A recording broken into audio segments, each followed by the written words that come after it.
Friends ఈ month అయిపోయిన తర్వాత నెక్స్ట్ మంత్ అంటే మార్చ్లో 10th వాళ్ళకు ఇంటర్ వాళ్ళకు ఎగ్జామ్స్ అనేవి స్టార్ట్ అవుతున్నాయి. సో వాళ్ళని ఉద్దేశించి కొంచెం జ్ఞానోదయం చేద్దామని చెప్పేసి ఈ వీడియో చేస్తున్నాను. యాక్చువల్లీ ఇటువంటి వీడియోస్ అనేవి చాలా మందికి నచ్చవు. అలా కాకుండా మూవీస్ని ఫ్రీగా ఎక్కడి నుంచి డౌన్లోడ్ చేసుకోవాలి, ఫ్రీగా డేటా ఎక్కడి నుంచి పొందాలి, అన్నోన్ అమ్మాయిలతో ఎట్లా చాటింగ్ చేయాలి, ఇటువంటి వీడియోస్ చేస్తే ట్రెండింగ్లోకి వెళ్తాయి. కాకపోతే ఇప్పుడు నేను నా చుట్టుపక్కల చూసే పరిస్థితుల ఆధారంగా, నా ఫ్యామిలీ మెంబర్స్ ప్లస్ ఫ్రెండ్స్లలో చూసే పరిస్థితుల ఆధారంగా అయితే ఈ వీడియో చేస్తున్నాను. సో కాబట్టి ఇటువంటి వీడియోలను కూడా అప్పుడప్పుడు షేర్ చేయండి. అయితే టాపిక్ ఏంటి అంటే, ఈ మధ్య కాలంలో యూత్ ఎక్కువగా దేనివల్ల కాన్సన్ట్రేషన్ని పోగొట్టుకుంటున్నారు లేదా ఎక్కడ వాళ్ళ కెరియర్ని నాశనం చేసుకుంటున్నారు అనే దాన్ని ఉద్దేశించి ఒక 5-6 పాయింట్లు అయితే నేను చుట్టుపక్కల పరిస్థితుల ఆధారంగా కలెక్ట్ చేయడం జరిగింది. వాటిని నేను మీతో షేర్ చేస్తాను. దీనిలో ఫస్ట్ చేయకూడని పని యూట్యూబ్ ఛానల్ క్రియేట్ చేయడం. అదేంటి నువ్వే యూట్యూబ్ ఛానల్ క్రియేట్ చేసి మమ్మల్ని ఎందుకు చేయకూడదు అని చెప్పేసి మీకు అనిపించవచ్చు. కాకపోతే నేను చెప్పేది క్లారిటీగా వినండి. నాకు తెలిసిన ఒక ఫ్యామిలీలో వాళ్ళ అబ్బాయి 10th క్లాస్ అయిపోయిన వెంటనే వాళ్ళ పేరెంట్స్ తోటి ఆర్గ్యుమెంట్ అన్నట్టు, నేను యూట్యూబ్ని ఒక కెరీర్ లాగా చూస్ చేసుకుంటాను, దాని తర్వాత చదవనని చెప్పేసి మొత్తానికి యూట్యూబ్ ఛానల్ స్టార్ట్ చేసేసి దానిలో యూట్యూబ్ వీడియోస్ అప్లోడ్ చేయడం స్టార్ట్ చేస్తాడు. యాక్చువల్లీ ఇక్కడ నేను చెప్పాల్సుకునేది ఏంటి అంటే, యూట్యూబ్ ఛానల్ క్రియేట్ చేయడం అనేది ఒకవేళ మీరు ప్రజెంట్ చదువుకున్న వాళ్ళైతే ఫుల్ టైమ్గా కాకుండా ఒక పార్ట్ టైమ్గా చేస్తే పర్లేదు, కానీ దాన్నే నేను ఒక కెరీర్ లాగా మలుచుకుంటాను. నాకు తెలిసిన ఒక యూట్యూబర్ యూట్యూబ్ ఛానల్ ద్వారానే డబ్బులు సంపాదించి బెంచ్ కారు కొనుక్కున్నాడు, మంచి మంచి బట్టలు వేసుకుంటున్నాడు, కాస్ట్లీ వాచ్లు పెట్టుకుంటున్నాడు, షూస్ వేసుకుంటున్నాడు అని చెప్పేసి మనం కూడా యూట్యూబ్ ఛానల్ క్రియేట్ చేసి ఇవన్నిటిని చాలా షార్ట్ పీరియడ్లో కొనుక్కోవచ్చు లేదా షార్ట్ పీరియడ్లో మనం రిచ్ అయిపోవచ్చు అని చెప్పేసి చాలామందికి ఒక థాట్ అయితే ఉంటుంది. ఒకవేళ మీరు దీన్ని స్టడీస్ కంప్లీట్ చేయకముందే ఒక ప్రొఫెషనల్ లాగా ఎంచుకున్నారు అని అంటే మీ లైఫ్లో తీసుకునే అతిపెద్ద రాంగ్ స్టెప్ అవ్వడానికి రీజన్ అవ్వచ్చు. మొత్తాన్ని నేను చెప్పాల్సుకునేది ఏంటి అంటే, ఎవరో ఒకరు అదృష్టం కొద్దీ ఓవర్ నైట్లో చాలా ఫేమస్ అయిపోయారు అని చెప్పేసి మనకు కూడా వీడియోస్ ఇలానే అప్లోడ్ చేసుకుంటూ పోతూ ఉంటే ఏదో ఒక రోజు ఫేమ్ వస్తుంది అని అనుకుంటూ ఉంటారు చూసారా, చదువులను పక్కకు పెట్టి. సో వాళ్ళైతే జీవితంలో చేసే అతిపెద్ద మిస్టేక్ ఇదే అవుద్ది. కొన్ని సంవత్సరాలు గడిచిన తర్వాత మీరు బ్యాక్కి వెళ్ళి చూసుకున్నా సరే ఆ తప్పును రెక్టిఫై చేయలేరు. కాబట్టి ఫస్ట్ స్టడీస్ మీద కాన్సన్ట్రేషన్ చేయండి. ఈ యూట్యూబ్లు, ఇన్స్టాగ్రామ్లు, స్నాప్చాట్లు ఇవన్నీ చదువు అయిపోయిన తర్వాత కూడా మనం చేసుకోవచ్చు. ఓకే, మీకు 1 hour 2 hour ఫ్రీ టైం దొరికింది, అప్పుడు నేను దీన్ని యూజ్ చేసుకుంటాను అంటే పర్లేదు, కానీ అలా కాకుండా మొత్తం మీ స్టడీస్ని పక్కకు పెట్టేసి దీనిపైనే కాన్సన్ట్రేషన్ చేసేసి దీనిలో నేను సక్సెస్ అయిపోతాము అనుకుంటే అది చాలా ఫూలిష్ డెసిషన్ అని చెప్పేసి అయితే నేను చెప్తాను. ఆల్రెడీ ఎవరైతే ఇలా స్టార్ట్ చేశారో వాళ్ళకి నేను ఇప్పటికే చాలా మందికి చెప్పాను, ఫస్ట్ స్టడీస్ మీద కాన్సన్ట్రేషన్ చేయండి, లేకపోతే జీవితంలో చాలా బాధపడతారు. సెకండ్ ఇచ్చే సజెషన్, గ్యామ్లింగ్ యాప్స్ యూజ్ చేయడం.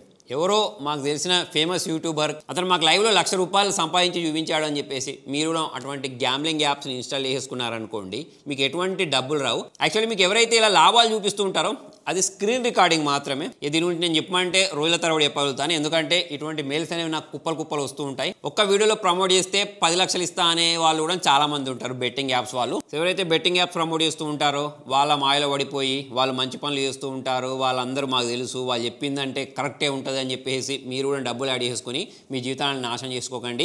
ఇదైనా సరే, ట్రేడింగ్ అయినా సరే. నేను చెప్తూ ఉంటాను, స్టాక్ మార్కెట్లో ట్రేడింగ్ ఉంటుంది, ఆల్రెడీ దీని గురించి వీడియో కూడా చేశాను. ఆ ట్రేడింగ్ కూడా మీ జీవితాన్ని నాశనం చేస్తుంది. అలా కాకుండా మీరు ఇన్వెస్టింగ్ నేర్చుకున్నారనుకోండి, ఇది మాత్రం జీవితంలో పక్కా మీకు యూజ్ అవుద్ది. అలానే క్రిప్టో కరెన్సీలో కూడా ట్రేడింగ్ జరుగుతూ ఉంటుంది. ఆ ట్రేడింగ్లో కూడా, లేకపోతే నార్మల్ మన స్టాక్ మార్కెట్ ట్రేడింగ్ గురించి మాట్లాడినా సరే కొన్ని 100 కోట్లు 1000 కోట్లు పెట్టుకొని కూర్చొని ఉంటారు. సో వాళ్ళు స్టాక్ మార్కెట్లో పంప్ అండ్ డంప్ చేస్తూ ఉంటారు. చాలా ఈజీగా వాళ్ళు డబ్బులు సంపాదిస్తారు, కానీ చిన్న ఇన్వెస్ట్మెంట్స్ పెడుతూ ఉంటారు చూసారా, 5,000 10,000 వాళ్ళందరి డబ్బులు అయితే పోతూ ఉంటాయి. సో దీనికి అడిక్షన్ అయిపోయిన తర్వాత అప్పులు చేసి ఆ అప్పులను తీర్చలేక ఆత్మహత్యలు చేసిన ఇన్సిడెంట్స్ మనం చాలానే వింటూ ఉంటాం. దాని తర్వాత ఈ బ్లేమ్ మొత్తం స్టాక్ మార్కెట్కి వెళ్ళిపోద్ది. అయితే స్టాక్ మార్కెట్లో ఓన్లీ ట్రేడింగ్ అనే కాకుండా ఇన్వెస్ట్మెంట్ కూడా ఉంటుంది. ప్రజెంట్ సిచ్యువేషన్ చూసుకున్నట్టయితే స్టాక్ మార్కెట్లో కరెక్షన్ వచ్చింది. ఇటువంటి కరెక్షన్స్ వచ్చినప్పుడు మనం స్టాక్ మార్కెట్లో ఇన్వెస్ట్మెంట్ చేసామనుకోండి, మంచి కంపెనీని చూస్ చేసుకొని ఫండమెంటల్ అనాలిసిస్, టెక్నికల్ అనాలిసిస్ వీటిని చేసి దానిలో ఇన్వెస్ట్ చేస్తే మనకు మంచి రిటర్న్స్ వస్తాయి. అయితే స్టాక్ మార్కెట్లో అయినా సరే, మ్యూచువల్ ఫండ్స్లో అయినా సరే, మీరు ఇలా 1,00,000 పెడితే రేపు 2 లక్షలు కావు. దానికోసం టైం ఇవ్వాలి. ఎలాగైతే ఇప్పుడు మనం భూమిని కొనుక్కొని కొన్ని సంవత్సరాల పాటు అలానే వదిలేస్తాం చూసారా, మన పేరెంట్స్ అలానే చేసేవాళ్ళు కదా. ఎప్పుడో 10 సంవత్సరాల క్రితం భూమి 5,000కో 10,000కో లేకపోతే ₹1,00,000కో ఉన్నది, ఇప్పుడు ₹1,00,00,000 అయి ఉంటుంది. సో స్టాక్ మార్కెట్ కూడా సేమ్ అలానే, కొంచెం టైం ఇస్తే స్టాక్ మార్కెట్ అనేది పెరుక్కుంటూ పోతుంది. ఓకే, అప్పుడప్పుడు మనకి ఇట్లా కరెక్షన్స్ వస్తూ ఉంటాయి, కానీ అప్పుడప్పుడు మనకు కరోనా అని చెప్పేసి, బడ్జెట్ అని చెప్పేసి, ట్రంప్ అక్కడ ఏదో పాలసీ తీసుకొచ్చాడని చెప్పేసి, అదే మొత్తానికి అమెరికా ఏదో ఒక పాలసీ తీసుకొచ్చిందని చెప్పేసి కరెక్షన్స్ వస్తూ ఉంటాయి. సో అటువంటి టైంలో మనం ఇన్వెస్ట్మెంట్ చేసుకుంటే ఫ్యూచర్లో మనకు బాగుంటుంది. సో మొత్తాన్ని చెప్పాల్సుకునేది ఏంటి అంటే, మీకు ఎటువంటి నాలెడ్జ్ లేకపోతే మాత్రం ట్రేడింగ్ అస్సలు చేయకండి. నాలెడ్జ్ తెచ్చుకున్న తర్వాత ట్రేడింగ్ చేసినా సరే అప్పుడు కూడా లాసే వస్తూ ఉంటుంది. దానికి చాలా సంవత్సరాల అనుభవం అవసరం అవుతూ ఉంటుంది. ఇన్వెస్ట్మెంట్ మాత్రం చాలా తొందరగా నేర్చుకోవచ్చు. సో మరి మీరు కూడా స్టాక్ మార్కెట్లో ఇన్వెస్ట్ చేయాలన్నా, మ్యూచువల్ ఫండ్లో ఇన్వెస్ట్ చేయాలన్నా దానికి దానికి ఒక డిమాట్ అకౌంట్ అయితే కావాల్సి ఉంటుంది. దానికి సంబంధించిన లింక్స్ అనేవి కింద డిస్క్రిప్షన్లో ప్రొవైడ్ ఇస్తాను. అక్కడ నుంచి క్లిక్ చేసి మీరు అకౌంట్ అయితే ఓపెన్ చేసుకోవచ్చు. నెక్స్ట్ యూత్కి నేను ఇచ్చే సజెషన్, మన మొబైల్ని మనం ఎవరికి ఇవ్వకూడదు. మీ క్లోజ్ ఫ్రెండ్ అయినా సరే. ఈ మధ్యకాలంలో పేరెంట్స్ పిల్లలతోటి కనెక్ట్లో ఉండాలి, వాళ్ళు స్కూల్కి వెళ్తే ఏదైనా ప్రమాదం జరగవచ్చు అని చెప్పేసి అందరికి మొబైల్ ఫోన్స్ అయితే ఇస్తున్నారు. కామన్ అయిపోయింది ఇది, చిన్నపిల్లల దగ్గర కూడా మొబైల్ ఉండడం. అయితే ఇటువంటి మొబైల్స్ అనేవి స్కూల్కి తీసుకెళ్ళిన తర్వాత, కాలేజ్కి తీసుకెళ్ళిన తర్వాత చాలామంది మొబైల్స్ స్కూల్లో ఎవరు అడిగినా సరే వాళ్ళకి ఇచ్చేస్తూ ఉంటారు. ఫ్రెండ్స్ అడిగినా సరే ఫ్రెండ్స్కి ఇచ్చేస్తూ ఉంటారు. కాకపోతే వాళ్ళు మీ మొబైల్లో నుంచి ఎవరికైనా ఏదైనా ఒక మెసేజ్ చేశారనుకోండి, ఇల్లీగల్ మెసేజ్, అంటే వాళ్ళకి ఎవరికైనా పడకపోతే వాళ్ళని బెదిరించుకుంటూ మెసేజ్ చేయడము, లేకపోతే ఫోన్లు చేసి బెదిరించడము, మనకు తెలియదు ఎదుటి వాళ్ళు ఎటువంటి వాళ్ళు. సో అటువంటి పనులు చేసే అవకాశాలు ఉన్నాయి. కాబట్టి వాళ్ళు అటువంటి పనులు చేసినా సరే మీరే ఇరుక్కుంటారు. కాబట్టి మనం ఎదుటి వాళ్ళకి మొబైల్ ఇచ్చేటప్పుడు మనం ఆ చుట్టుపక్కల ఉంటే బెస్ట్. అంటే వాళ్ళు కాల్ మాట్లాడుతున్నారన్నా సరే, మెసేజ్ చేస్తున్నారన్నా సరే, మనం ఆ పక్కకుండి ఒక గంట గమనిస్తూనే ఉండాలి. లేకపోతే చాలామంది మన మొబైల్లో స్పై యాప్స్ని కూడా ఇన్స్టాల్ చేస్తూ ఉంటారు. అంతేకాకుండా మీరు రోడ్డు మీద వెళ్తూ ఉంటారు, ఎవరో ఒక అంకుల్ వచ్చి మొబైల్ అడిగాడు, మీరు మొబైల్ ఇచ్చేసేసారు హెల్ప్ చేద్దామనే ఉద్దేశంతో. సో వాళ్ళు మీ మొబైల్ తీసుకొని ఏదైనా ఒక స్పై యాప్ ఇన్స్టాల్ చేసేసారనుకోండి, మీ మొబైల్ అనేది హ్యాక్ అయిపోతుంది. కాబట్టి మన మొబైల్ని మన ఎట్టి పరిస్థితులలో వేరే వాళ్ళకి ఇవ్వకపోవడమే మంచిది. నెక్స్ట్ ఎవరైతే ఈ 10th స్టూడెంట్స్ ఉంటారో, లేకపోతే 10th లోపల చదువుకుంటూ ఉంటారో, ఇంటర్ స్టూడెంట్స్ ఉంటారో, వాళ్ళకి ఇచ్చే సజెషన్ ఏంటి అంటే, మీరు బయటికి వెళ్ళి ఆడుకోండి. ఏది అంతలా అయిపోయినావు? గేమ్స్ ఆడుకోవా? గేమ్స్ ఆడుకోవా? ఏమి అమ్మ సెల్లిదా? సెల్ ఫోన్లో కాదురా గేమ్ ఆడమనేది. ఈ మొబైల్ ఫోన్స్ లేనప్పుడు దాని గురించి మాట్లాడినట్టయితే ఫిజికల్ యాక్టివిటీస్ అనేవి ఎక్కువ ఉండేవి. ఇప్పుడు నా చిన్నప్పటి గురించి మాట్లాడినట్టయితే మేము బయటికి వెళ్ళి గోళ్ళు ఆడుకునే వాళ్ళం, గిల్లిదండ ఆడుకునే వాళ్ళం, కోతికొమ్మ ఆడుకునే వాళ్ళం, ఫుట్బాల్ ఆడేవాళ్ళం, క్రికెట్ ఆడే. ఇలా చూసుకున్నట్టయితే ఫిజికల్ యాక్టివిటీస్ అనేవి చాలా ఎక్కువ ఉండేవి. ఎందుకంటే ఒక 20 years బ్యాక్ గురించి మాట్లాడినట్టయితే మొబైల్స్ అనేవి లేవు.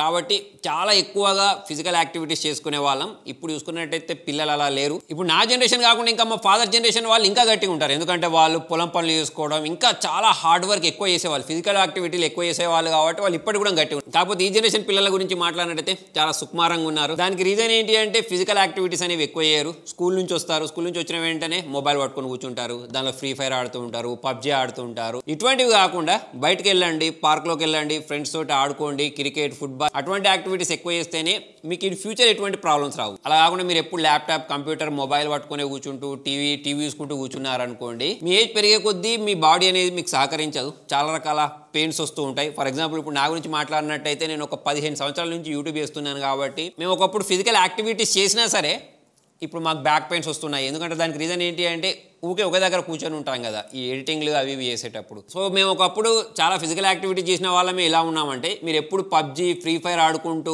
కళ్ళని డ్యామేజ్ చేసుకుంటూ, మైండ్ మీద స్ట్రెస్ పెట్టుకుంటూ, అంటే మనం ఆ గేమ్లో విన్ అవ్వకపోతే, తర్వాత ఫిజికల్ యాక్టివిటీస్ లేక చాలా నీరసంగా తయారైపోతారు. కాబట్టి అప్పుడప్పుడు ఫిజికల్ యాక్టివిటీస్ చేస్తూ ఉండండి, బయటికి ఫ్రెండ్స్ తోటి వెళ్ళి ఆడుకుంటూ ఉండండి. ఈ కొన్ని సంవత్సరాలు గడిచిపోయిన తర్వాత, జాబ్ చేసేటప్పుడు లేకపోతే పెళ్ళి అయిపోయిన తర్వాత ఏదైనా మెమరీస్ ఉంటాయి అని అంటే, మీరు చిన్నప్పుడు చేసిన ఈ యాక్టివిటీసే మీకు ఒక మెమరీ లాగా మిగిలిపోతాయి. కాబట్టి ఈ టైంని మీరు ఎంజాయ్ చేయండి బయటికి వెళ్ళి. Next Instagram, YouTube shorts, Facebook గురించి ఈ మధ్యకాలంలో పిల్లలు దీనికి అడిక్ట్ అయిపోయారు. ఇన్స్టాగ్రామ్ వాళ్ళు రీల్స్ తీసుకొచ్చిన దగ్గర నుంచి అయితే ఈ ఫోన్ అడిక్షన్ అనేది చాలా ఎక్కువైపోయింది. స్క్రాల్ చేసుకుంటూనే వెళ్ళిపోతూ ఉంటారు.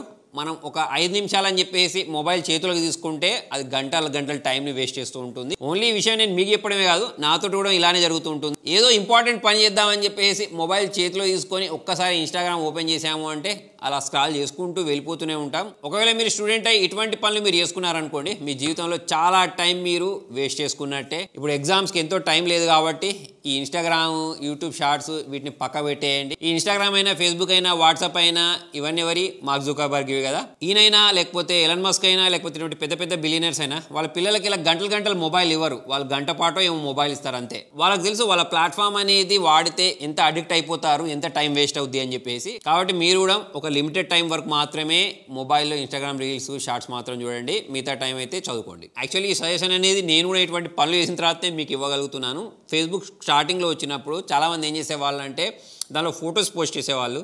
దానికి ఎన్ని ఎక్కువ లైక్స్ వస్తే అంత ఎక్కువ హ్యాపీగా ఫీల్ అయ్యేవాళ్ళు, ఎన్ని ఎక్కువ ఫ్రెండ్ రిక్వెస్ట్లు వస్తే అంత ఎక్కువ హ్యాపీగా ఫీల్ అయ్యేవాళ్ళు. సో ఇటువంటి పరిస్థితి ఇప్పటికి కూడా అలానే ఉందనుకోండి. కాకపోతే అప్పుడు ఫేస్బుక్ ఉండే, ఇప్పుడు చూసుకున్నట్టయితే ఇన్స్టాగ్రామ్ ఉంది.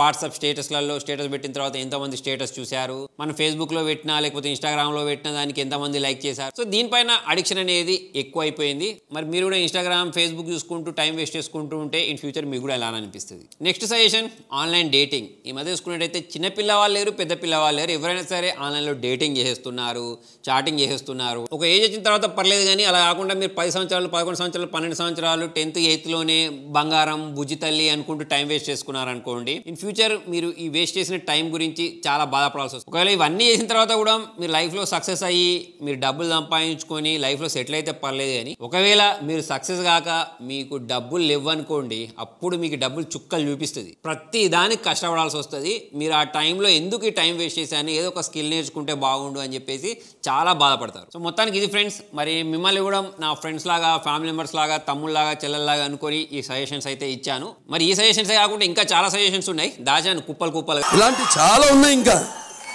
దాచాం కుప్పలు కుప్పలుగా.